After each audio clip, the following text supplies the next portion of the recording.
ઉત્તરાયણ આવી રહી છે. ચાઇનીઝ દોરી અને પતંગના દોરાને લીધે ઘણા બધા લોકોના ગળા કપાયા તેવી આપણે ઘટનાઓ અત્યાર સુધી જોઈ. સેફટીના સળિયા લગાવવાનો એક સારો એવો વિચાર કાર્યકારી પ્રમુખ કોંગ્રેસના કાર્યકારી પ્રમુખ પવન ગુપ્તાને આવ્યો. પવન ગુપ્તા અને તેમની ટીમ સંગમ આવી પહોંચીને આ સેફટી સળિયા લગાવી આપ્યા છે. નિઃશુલ્ક રીતે વડોદરા શહેરના નાગરિકોની ચિંતા કરી પવન ગુપ્તાએ એક સારું એવું બીડું ઉપાડ્યું છે.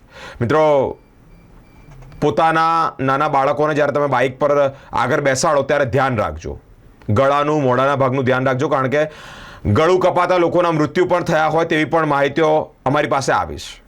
મિત્રો, સંગમ 4 રસ્તા ખાતે સેફટી સળિયા લગાવી આપવામાં આવ્યા છે નિઃશુલ્ક રીતે.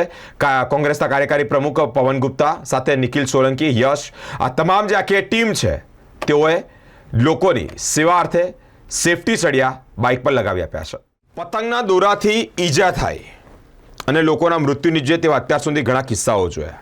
ત્યારે શહેરીજનોની ચિંતા કરી કોંગ્રેસના કાર્યકારી પ્રમુખ પવન ગુપ્તાની આગેવાનીમાં પતંગના દોરાથી ઈજા ન પહોંચે અને નગરજનોમાં જાગૃતિ આવે તેવા ઉદ્દેશ સાથે બાઇક પર સેફટી સળિયાનું વિતરણ કરવામાં આવ્યું છે, જેમાં નિખિલ સોલંકી, યશ રાજપૂત, અરબાઝ ખાન, નિરાલી જાદવ, ફૈઝાન વોરા અને યુથની સંપૂર્ણ ટીમ સંગમ ખાતે ઉપસ્થિત રહી છે. વધુમાં પવનભાઈએ જણાવ્યું છે કે વડોદરાના પતંગ રશિયાઓએ ચાઇનીઝ દોરીનો બહિષ્કાર કરવો જોઈએ.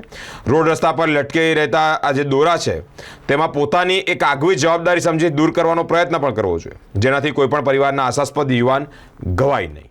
ગાળ તો લગાવશો, આપણે પોતાની સુરક્ષા માટે જરૂરી છે અને યુથ જે પ્રોગ્રામ કર્યો ખરેખર એમને અભિનંદન પાત્ર છે.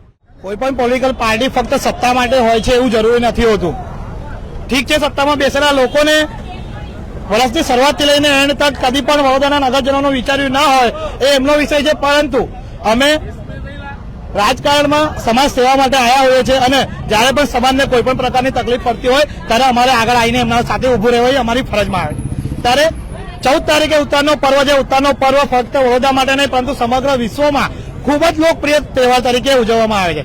પાછલા 10 દિવસથી આપણે જોતા આવ્યા છીએ કે વડોદરા શહેરના જુદા જુદા વિસ્તારોના અંદર આશાસ્પદ યુવાનોને પતંગના દોરાથી ઈજા બી પહોંચી છે અને મૃત્યુ પણ પામ્યા છે. ત્યારે આવનાર દિવસોમાં પણ પતંગના દોરાથી કોઈ આશાસ્પદ યુવાનનું જીવ ના જાય કે કોઈને ઈજા ના પહોંચે ઉદ્દેશ્યથી અમે વડોદરાવાસીઓને ફ્રીમાં સેફટી ગાર્ડ લગાવવાની એક મુહિમ ચાલુ કરી છે. સાથે સાથે અમે વડોદરાવાસીઓને એક સંદેશો પણ આપવા માંગી રહ્યા છે કે તહેવાર કરવો, ઉત્સાહ કરવો જરૂરી છે, પરંતુ ઉત્સાહની જોડે જોડે પોતાની રક્ષા કરવી પણ જરૂરી હોય છે. ત્યારે રક્ષાના ભાગરૂપે એક જાગૃત નાગરિક તરીકે પોતાની સેફટી પણ કરવી જરૂરી છે એવો મેસેજ પણ અમે સમાજમાં આપવા માંગીએ છીએ.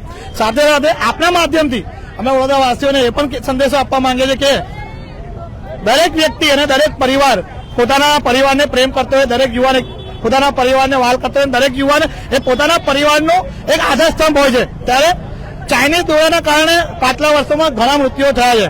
ત્યારે આવા ચાઇનીઝ દોરાઓને ઉપયોગ કરવાથી દૂર રહેવું જોઈએ અને એક વડોદરા એક સંસ્કારી નગરી કહેવાય છે, એના સંસ્કાર જળવાઈ રહે એ માટે વડોદરા શહેરના જુદા જુદા વિસ્તારોમાં જો કોઈ નગરજનોને કોઈ દોરાઓ રોડ રસ્તા પર લટકતા દેખાતા હોય તો સ્વેચ્છાએ દૂર કરવા જોઈએ, તાકી આવનાર દિવસોમાં દોરાથી કોઈ હોનારા થતા ટાળવી શકાય. આ જ ઉદ્દેશ્ય આપવા માટે આજે યુથ કોંગ્રેસ દ્વારા અહીંયા સેફટી ગાર્ડ લગાવવાનો કાર્યક્રમ કર્યો. આજે અમે 70 લોકોને સેફટી ગાર્ડ લગાડી રહ્યા છે.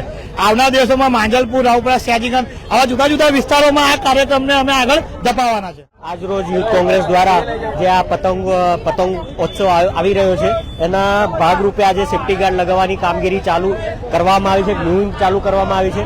ન જેવી સેફટી ગાર્ડની મામૂલી કિંમત હોય છે પણ જીવની એક અમૂલ્ય કિંમત હોય છે. ત્યારે દોરીના લીધે ગળા કપાતા હોય છે. ત્યારે કોઈનો પરિવારનો કોઈનો દીકરો, બાપ અને કોઈનો ભાઈ એક્સપાયર થતો હોય છે. ત્યારે એ સંદર્ભે આજે કોંગ્રેસ દ્વારા સેફટી ગાર્ડની આ મુહિમ ચલાવવામાં આવી.